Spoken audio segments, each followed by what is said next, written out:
Have you ever had a friend that gets into a relationship and you're thinking, what the hell is he or what the hell is she thinking? Even though I give a lot of dating advice, if you think about it, social skills extends to more than just getting the girl or getting the guy. It's about how to manage relationships, how to manage your social circle, how you interact with everybody in your life. Speaking from personal experience, falling in love with the wrong person, getting into a relationship that you shouldn't be in, is one of the most painful things in life. So in this video, I want to take a look at episode 1 and episode 2 and really break down some of the key lessons that you can get from just watching how these couples behave with each other.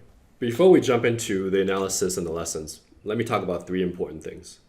One is, it's really easy when you watch a show like this to look down on people, make fun of them. There's a little bit of schadenfreude going on. Have a little empathy. These people, when you're in a relationship, the emotions are so strong that you can't see the forest from the trees, okay? And we've all been there, or someday we may be in that situation. So have a little empathy for the people that I'm talking about. The second thing you should realize is that because it's a reality show, there's on-camera stuff and there's off-camera stuff. Some people are just really good at saying certain things on camera.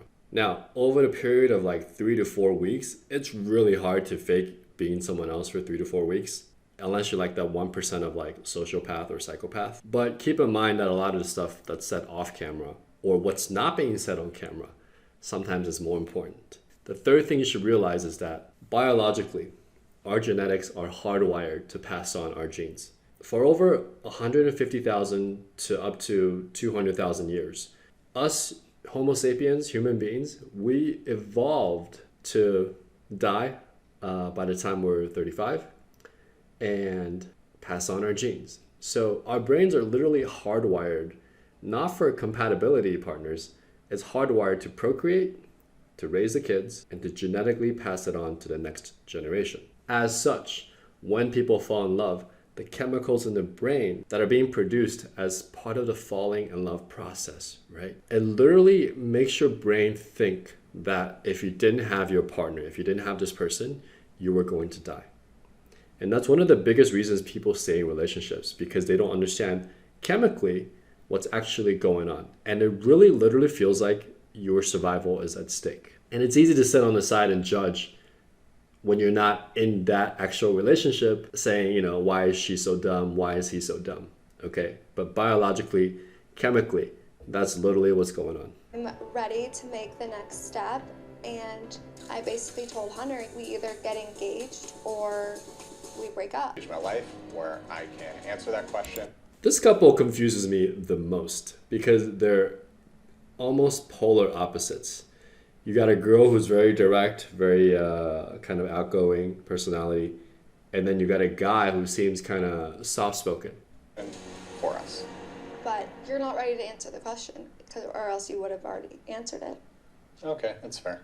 So just that very small interaction between the two of them, she said something, he looked at her, and he just completely agreed, right? I'm sure there's more going on with him than, okay, that's fair. So right away, I'm seeing a guy who is very, very accommodating to a woman who tends to speak her mind a lot. And by the way, you see how they're sitting next to each other? What do you see in that body language? There was a professor, I think this was back in the 70s or 80s, I forget his exact name. He would be able to look at he would videotape couples from therapy sessions. And just by looking at how they argued and their body language and how they talk to each other, he was able to predict whether they'd be together or not 5 years later with like something crazy. It was like over 90%. It was like 95% accuracy whether or not that couple will be together in 5 years. So how you communicate with your partner, how you argue, how you discuss differences is the most important thing when it comes to longevity and the healthiness of a relationship. And he's like, but okay.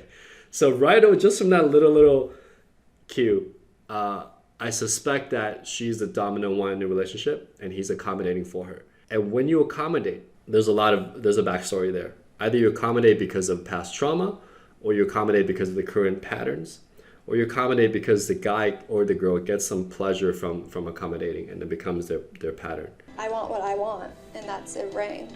At the end of this, I will have an answer for you, one way or another. The way he responds to her is kind of like, and the way she's smiling, I mean, look, this is just my opinion. I could be wrong, but it feels like a puppy responding to a master. I'm sure there's more that's going on, but I get that vibe. It's a very, not beta male, but he's submissive to her in their relationship. You know, I had an interesting friend who ended up being a lot more successful than me financially, and he was always a guy who avoided conflict, right? Because there was conflict in his house growing up. He would just say yes to everything. That can be dangerous in a relationship, because when you say yes to everything, suddenly you reach your tipping point where you can't say yes anymore, and you're just like do the complete opposite. So your partner is expecting certain things because you're always agreeing with them. And then up to that point, they're like, oh, sorry, we're going the opposite way. And then this partner's like, what? I thought you were with me the whole way. So it's like an over accommodation of things. And I think that's one of the problems in this relationship. To the doors, as soon as I saw her, I was like blown away. I knew she was the one. Look at the expression on her face when he said that. Oh man, there's a lot of errors here. One is that's not the right expression when your boyfriend says, I was blown away by you. The second thing is Colby, this guy. Whenever someone says, as soon as I met her, she was the one, like love at first sight, I always take that with a grain of salt, because I think it's a lack of judgment there, in my opinion. I have, fallen in love with a girl at first sight, but, I was like 21. Told you I'm the touchy-feely one. It's natural to wonder what it would be like to be in a different relationship. If your girl's saying, I'd be happy to wonder what it's like to be in a different relationship, she's not ready to be in a relationship with you. It's obvious to me. That's why I'm giving my girlfriend an ultimatum with her whole heart. Planning to build together in a way that includes marriage. Okay, most of the girls are off doing the ultimatum, and then Colby is the only guy that's giving the ultimatum. So that's interesting. Because I know that I'm not, and I know that, honestly, I don't think she is. Marriage in her mind is just a huge wedding, just super flash. Yeah, so, talk to your partner about, like, what does financial stability mean to you? What does marriage mean to you? Because the word itself, there's a cultural, societal understanding of it, and there's, like, your personal understanding of it. For some people, marriage is, tax purposes. For some people, marriage is, like, the big wedding ceremony, all my family being there, that's social proof. For some people, marriage is, like, just to feel connected to you. So you really have to be on the same page when it comes to what that particular word or the process means to you before you can move forward. Otherwise, you have two different people with two different meanings of what's going on. But if I met the perfect person, I would be ready to be engaged tomorrow. What he's saying is, from what I'm hearing, is that he's not ready to be married to her. So there's certain things about her that's stopping him, and she might not even be aware of it. But he's saying that if there was a perfect person, not being ready for marriage is different than I'm not ready for marriage with you. Hire bachelor pad. There was a bar in the pool. I'm like, whatever you want. Now I'm like, okay, well, I want to put kids in the pool. I don't mind the things that I thought bugged me or were holding me back. I don't mind all that. Like, the bigger picture is how I feel about this person. Okay, I didn't know that about Nick and Vanessa. That's pretty cool. That's why financial stability is. Oh God, here we go again. Let me tell y'all something. This bitch is financially stable, okay? I paid for these on my own. She's a character, but when a guy says financial stability, he just means that it's an excuse, right? Because with the right girl, she's not going to be a threat to your financial stability. She's going to be adding so much value to you that you will feel more motivated professionally to grow financially, however you want, in your career, in your business.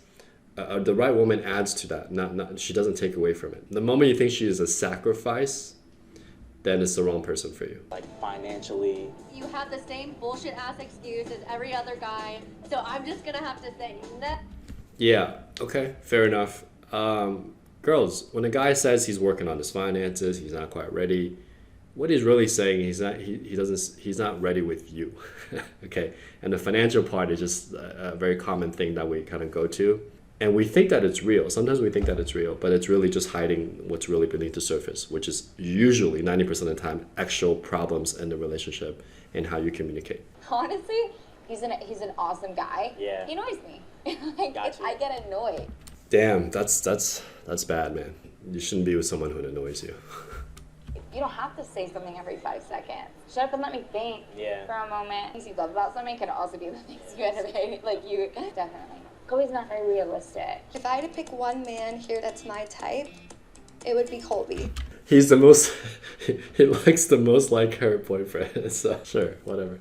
Colby gave the ultimatum, and he kind of seems like this type A, go-getter, drive personality. So she's attracted. Hunter's a guy who's accommodating, right? So Colby is a guy who just literally tells it to your face. He's very direct, almost like a little bit brutally direct.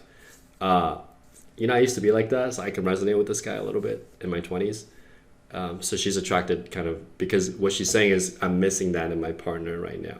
When you accommodate too much, long term you hurt the relationship because they don't really know where you stand.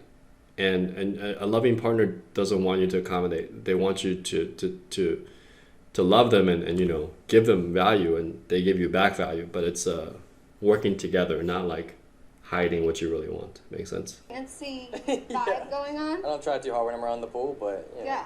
it's on a fashion show. You know, first dates aren't really real. First dates are like it's like a first interview. It's like how do you get past the gatekeeper?